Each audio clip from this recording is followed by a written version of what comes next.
experience. Thank you so much for bringing this film to Toronto. It's so exciting. My first question is for Matt Damon.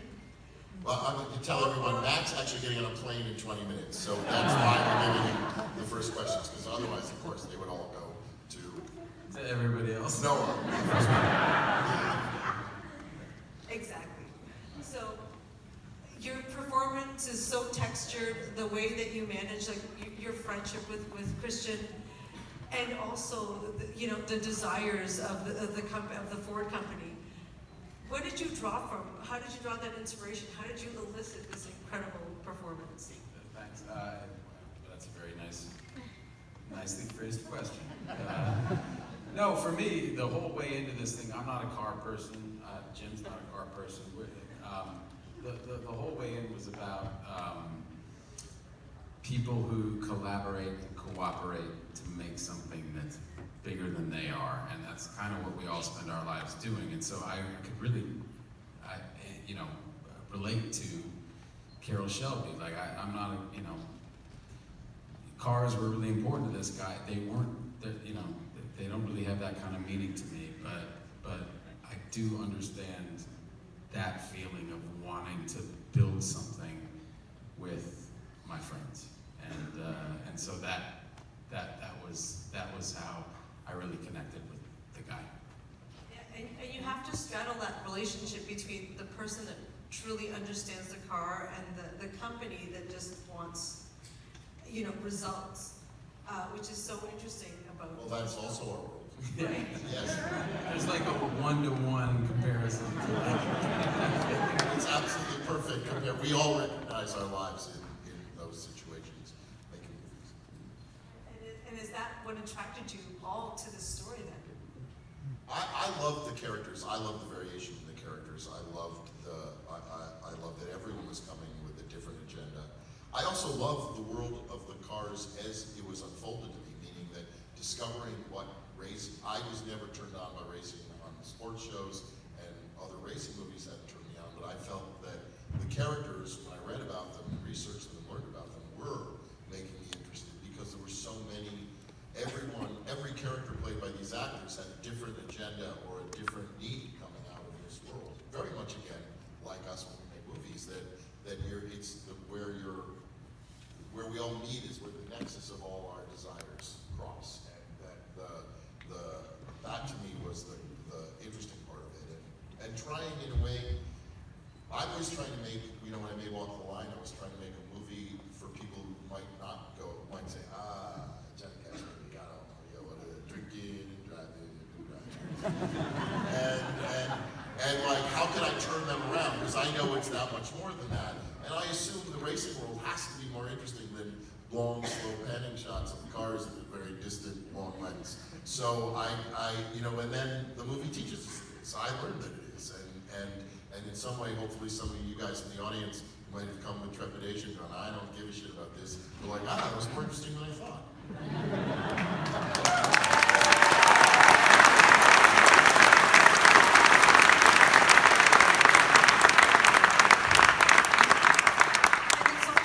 It's also very much a film about friendship. I mean, I differentiate a car. I know blue cars and white cars, but I loved this movie. I love this movie, and it's incredibly paced. It's very passionate, and it really digs deep into these friendships. And that's, I appreciate that. How did you approach that? Speak to that, Matt, because you're going to leave in 5 minutes. It's definitely a movie about friendship. That was my way in, because I didn't really care about the car world that much, but I cared incredibly when I read the script about these guys and their passion for what they were doing and how different they were from one another, and that conflict, and how that conflict kind of fueled their innovation and their creation of this, this car. And so I'm gonna turn it over to Christian to talk about.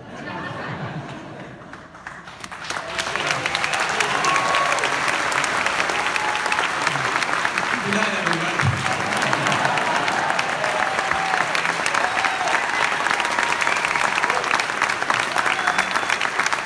He's shooting a movie right now in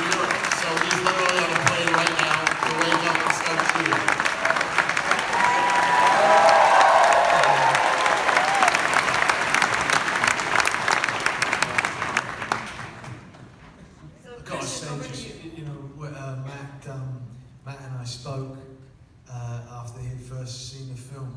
He apologised to me about that last scene, and he went, "I just didn't manage it." And I went, "Holy fuck, man, you managed." I find that one of the most moving scenes ever, right there. You know, it's beautiful, and it's something that Jim achieved so beautifully with this film.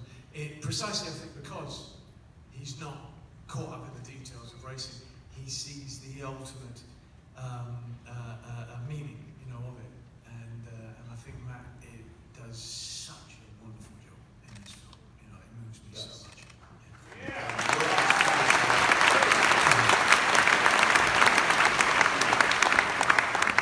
You all do. It's an incredible ensemble piece. One of the things that I'm very fascinated with is this is a long film.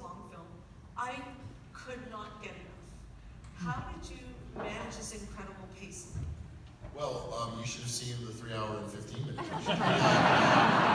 Which is fantastic. I did see it. It was bloody good. No, this was about the limit of what I thought I could get away with. I also love it and had a very hard time paring back at a certain point because, well, several reasons. One is that all these characters are so rich, and every time you're paring back and you have this many fully realized characters, you're just taking away from moments and pieces that kind of just fulfill them or complete them or say something more about them that takes you around the corner. And I also felt that the movie was, I liked the circuitousness of the movie, that the movie, you're not quite sure where it's going and how it's building, how all these people are going to intersect. I'm really tired of movies where you know exactly where it's going, and audiences are very mixed about it. Like, sometimes when a movie doesn't seem to know where it's going, you bitch about it. But then you also bitch about the movies where you know exactly where it's going, so you kind of have to make up your mind. But the reality is that I'm much more of a fan of movies where I'm feeling surprised, and I'm not seeing just last year's movie made again in blue with new people. And then to me, it's like our biggest responsibility, one of the reasons this movie is very dear to me, is that the studio took a big risk making a movie where there is no best-selling book, there is no superhero, there is no, there's nothing that compels an audience to come, or especially 12 or 13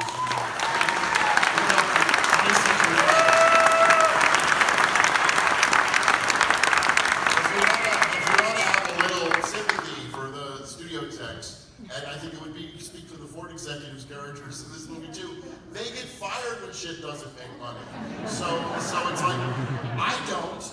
I just go to another studio and get fired. So the reality is that it's a really tough life, and when you make a movie where the only guarantee that you're going to maybe make $1 in the movie is if we all do a really good job. And if we don't do a good job, you're up shit creek. That is a really scary proposition for a studio, and you're right to applaud them, because this was a scary proposition.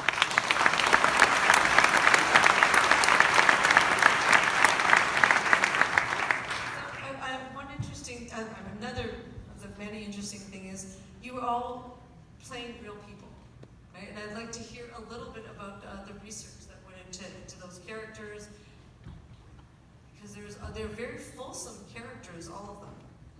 Yeah, I was not familiar with Ken Miles previous to making this film. I was familiar with Carol Shelby. My dad pointed out AC Cobras and how beautiful cars they were.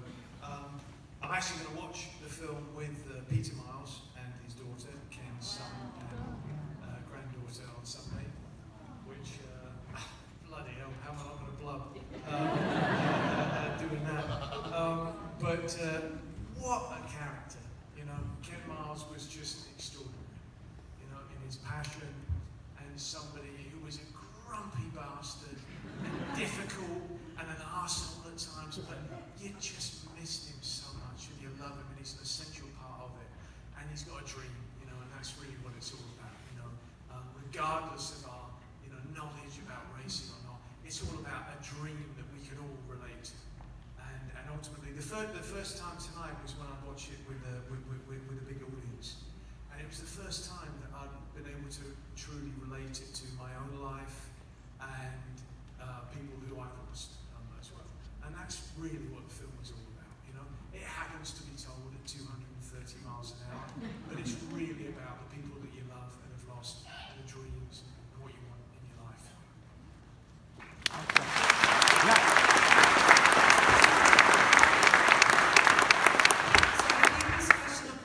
To all of you, if you could talk about some of the research, how Noah, you played his son, and how you.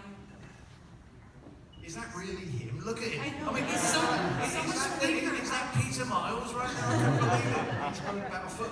So I'm gonna have to hear up.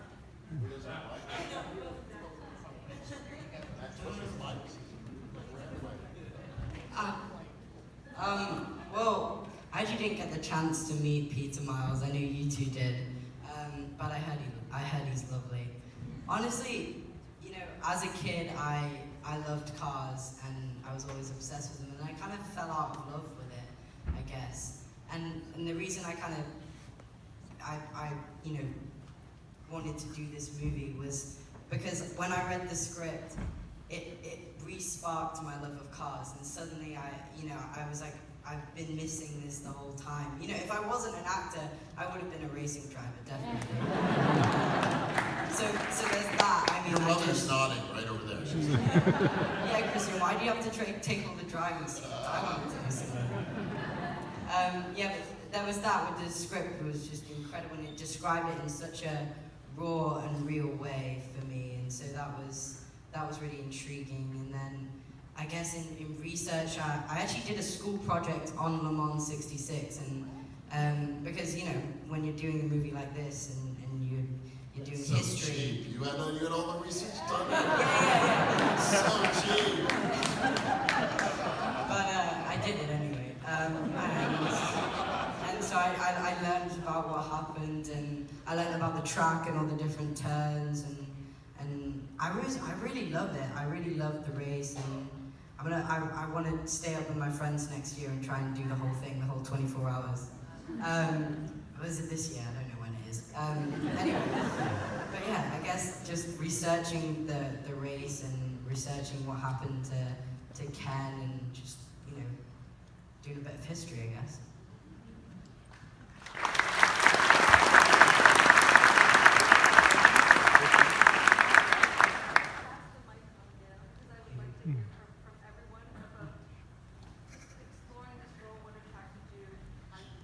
Sure. Well, look. I mean, for me, what attracted me was Jim, the actors, and the ridiculously good script.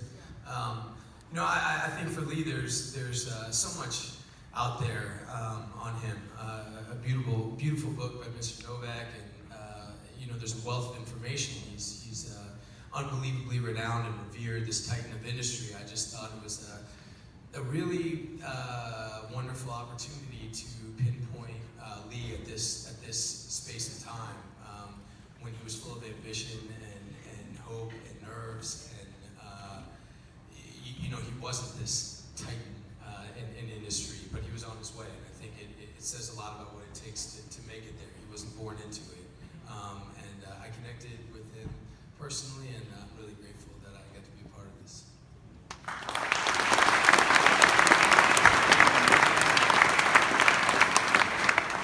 Leo Beebe kept a note in his wallet from Henry IV II his entire life that said, "Keep or just win." And the reason why was because Leo Beebe was in a tank with Henry IV II. They were in the military together.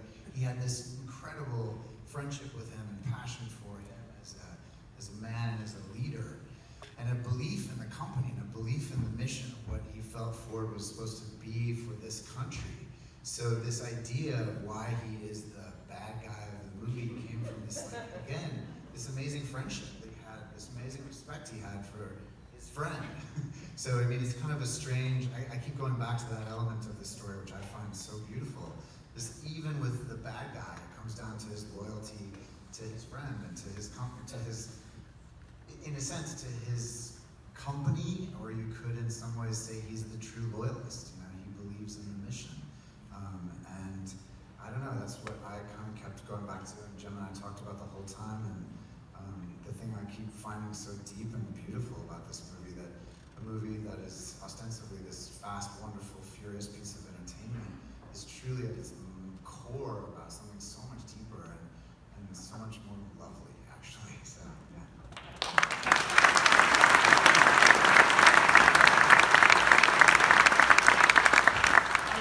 Well, obviously the script was incredible. Working with Jen was a huge, huge draw, and then Christian as well. But what I loved about this character and sort of the relationship that Molly and Miles had is about the importance of teamwork. You know, it's the teamwork of the team race car driving, but it's the importance of teamwork in marriage. And that was a really beautiful thing too. And it, you know, it made me think of my mom and my dad and their relationship. And I was very lucky to be able to meet Peter Miles as well. And you know, he was so generous with his time and gave me the most incredible story that Molly wrote for Drive magazine about the first date she ever had with Miles, which was bonkers. He took her on a vintage car drive and they got broken down and she didn't get home until like 2 a.m. and she was 16 years old. It was amazing. But it was just an incredible experience, and I feel very, very grateful to be here.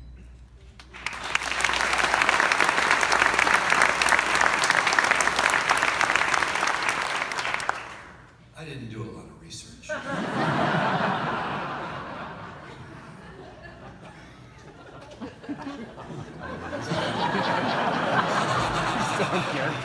The script was very good.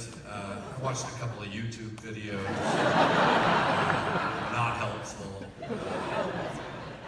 But I had a great haircut. I really feel like the haircut was good. The haircut was kind of the key to the whole thing. Well, Tracy's making a really interesting point, which is that research can't get in your way.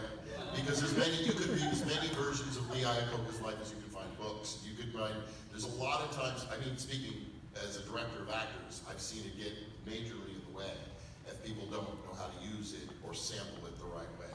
Which is that you aren't playing the person. You're playing the person in service of this story. And that you can't carry any more than they exhibited every attribute that they ever had in their life in every day. They didn't in their lives. They were different people every day. It's a very dangerous game. You know, when I was making Walk the Line, I always reminded of this. Joaquin had this one thing he always asked me to say to him. He'd come up every day and he'd go, say that thing, and I go, you're not Johnny Cash. and it was like a relief from the pressure that he was somehow having to do some kind of thesis, which is not the job of an actor, but is actually to try to take essences and ideas of who that person was, but also serve the greater story. And I think in all of Tracy's humor, he's actually, he did that. Meaning you can figure out an awful lot about who a person is from what they do. And if the script features what they do, if you play what they do, you start to become them, even if you don't know shit about them. And it's kind of amazing. That's what I meant to say. Thank you.